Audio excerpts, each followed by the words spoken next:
fancy on all the evidence so far. Number 6 is going to have Rob Hornby on board soon. This is Sporty Socks, who's had a mixed bag of performances. She's a bit on her toes, the red hood on. It looks like Rob's going to mount in this shoot and go to post early. She's still a 9-race maiden. She was well beat at Yarmouth 3 weeks ago.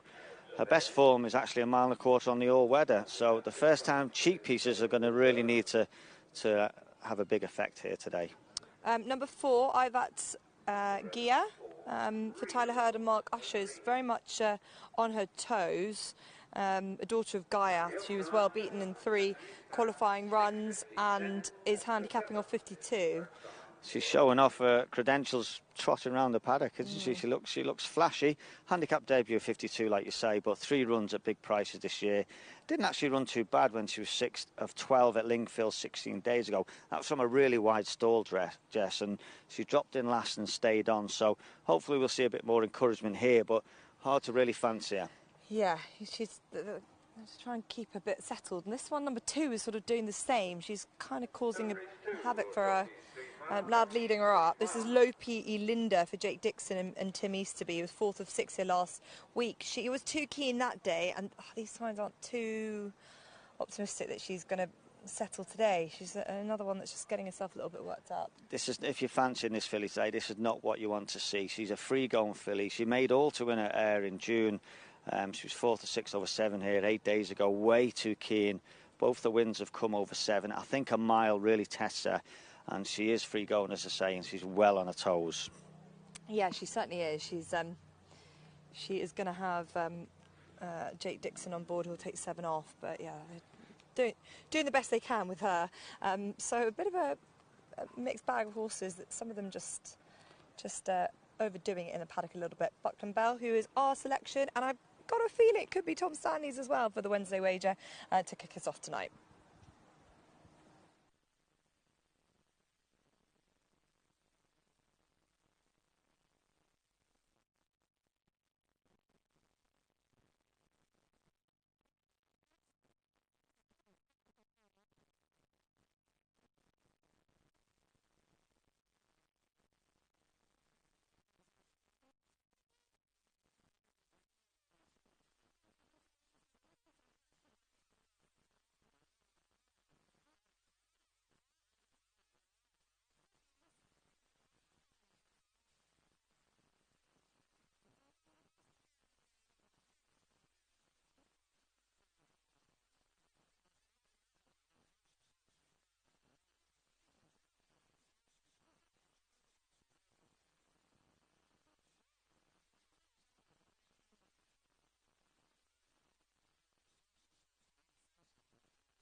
Buckland Bell is a warm order. I think we've all gone for her in the Wednesday wagers. Hopefully get us off to a good start. Lopi Elinda was being a bit tricky, 7-2. Hopefully all right down at the start. 4-7 then. Buckland Bell is very much the one to beat in this 6-runner contest. Martin and Jess, back to you. Yeah, Buckland Bell, the top of the market here, it's kind of predicted. I'm just interested to know your thoughts on how, sort of her running style and what the jockeys can do to get the best out of her. She's had a bit of a plethora of jockeys, hasn't she? Eddie Greattricks won on her at Windsor. She's had Oisin Murphy, Connor, who got beaten on her. Jason Watson also last time. Tom Mark won on today. What do you think is the best way to sort of ensure that they're going to get her head across the line? She looks like a horse that just doesn't do a huge amount when she hits the front. I think Ollie Sangster will be asking Tom O'Quan, did you watch her run last time? And no doubt Tom would have watched her run when she ran at Chepstow, finished 2nd. And I think he'll say maybe, not give him too many instructions, but say don't kick too early, because I think Jason might have just got going a little bit too early. I don't want to be overcritical, because Chepstow is a really difficult track to ride, the undulations, and she kicked on early, she went clear, and then she just got caught by a horse coming up the stands rail. So I'm guessing Tom will just get a nice position. She looks a really straightforward filly, Buckland Bell, but he might just hang on to her a bit and not commit too soon. That's our guess. But she looks the best in the lineup, and she's pretty consistent. And I just don't think there's many chinks in her armour at this level. Yeah, should be. I thought it was probably a good bit of placing. They probably would want something to sort of bring her into the race a little bit. Lopi Linda could be that. How else did you read the sort of race developing? I couldn't see much of the pace angles, but I don't think Jake Dickinson will have much choice on Lupe Linda, because she is a free-going filly. She has made all to win in the past, and sometimes you can see her there. She's just getting a bit on edge, as she was in the paddock, and Jake's doing his best to keep her calm. And with a filly like this, there's no point in trying to hold on and hold her up and get her to switch off, because she doesn't accept it. She just is a free-going filly, and when she did win at she made all.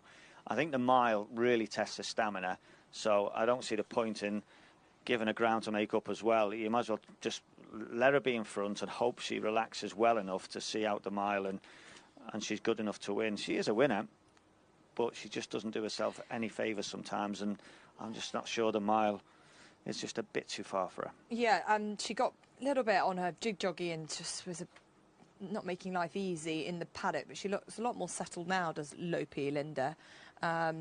Yeah, she made all the air. That was also soft ground. Was just saying how quick it is.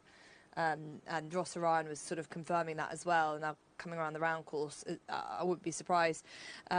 It's exactly the same. I'd say the mystery horse of all, with the right connections, Clive Cox, Ross Orion, is Able Astra. It's one of those that you just don't really know what you've got from the novice events so far. One at the back end of the season, back end of the year, I should say, last year, and then two races quite quickly in May and June this year. But she's not really shown much at all of anything, so I mean this is quite a low level to start. Yeah, she's starting off at the right grade, off a mark of 55 on a handicap debut.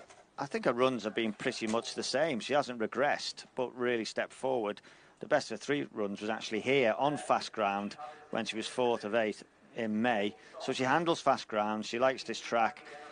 She was well beaten when she was running way too keen in June at Doncaster. So I think the hood on is a sensible decision. It's just whether she relaxes well enough over the mile. But she's shown enough for me, certainly, off a mark of this.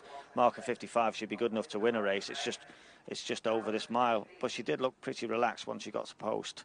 Yeah, not a bad race that she ran in last time. She's stepping up to the mile, the daughter of Acclamation here, out of a No Nay Never Mare, but also got a hood on too. So it's just not a huge amount speaking for her in the market, and not really much more for any of the males, for any of the others, as we see them sort of making their way quite behind the stalls now.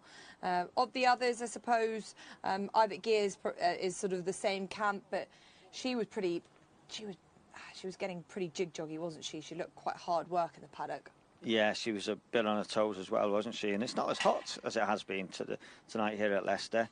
She's running off a mark of 52 on a handicap debut, but 3 runs at big prices this year doesn't give you much of a hope. But I think her run last time wasn't too bad when she ran at Lingfield 16 days ago. She was 6th, but she was drawn wide in stall 11, so she was dropped in at the back is impossible from that draw, and I thought she showed enough encouragement staying on, so I think we'll see a better run from her.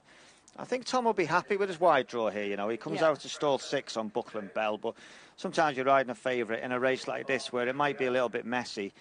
He's got the option to just let the race unfold on his right-hand side, and then he can just slot in behind the leaders or do whatever he wants. In a race like this, I think he'd be happy with that wide berth, given there's only 6 runners. Yeah, I mean, there's no money for anything else other than Buckland Bell. 8 to 15, 4 to 1 for Lopi Linda. Able Astra now 13 to 2. Looks like an obvious chance. There's not a huge amount of money for anything else, as I said. So Buckland Bell, anything to chase the horse home? I think Ivat, I'm going to pronounce this wrong, Ivat Ghia, I think will run a good race on a handicap debut for Mark Usher. He's an outstanding trainer, Mark, just doesn't get the horses he deserves. I think she'll run well, but a few negatives with the others, fewer key and fewer on the toes. I think Lupe Linda will lead them along Buckland Bell will be too good. Yeah, let's see if she can just be produced at the right time under Tom Marquand. Ollie Sangster's got two good chances coming up, and this is the first of the two. Let's head up to Tim Peters. And they're often racing. First race on the round course for the Every Race Live on Racing TV handicap. Dropped in is Ivat Ghia on handicap debut, can be quite keen. They'll be looking to switch her off early on. Buckland Bell from the wide draw is fairly handy, but it's Lope Linda who leads, yellow sleeve with the white armlet. Jake Dixon is having a fine year in the saddle. From in second, Buckland Bell, Tom Marquand slotting in nicely into second place. Dora Vita is up on the outside of Abel Astra and Rossa Ryan in the gold cap. Then Sporty Socks, Rob Hornby is next, and then Ivat Ghia and Tyler Hurd in the red sleeves and cap. Going downhill, and quite a clear advantage now for Lope Linda, leads up by 4 or 5 lengths. To in second place, Buckland Bell, who in turn is clear of the other 4 fillies who are a long way adrift, led by Dora Vita. Then Abel Astra. In behind is Ivat Ghia, and out a little bit wider, Sporty Socks. So up the straight with half a mile to go. Lope Linda by 3 lengths to Buckland Bell, who in turn is about 8 lengths clear of the other 4. Make it 10 now.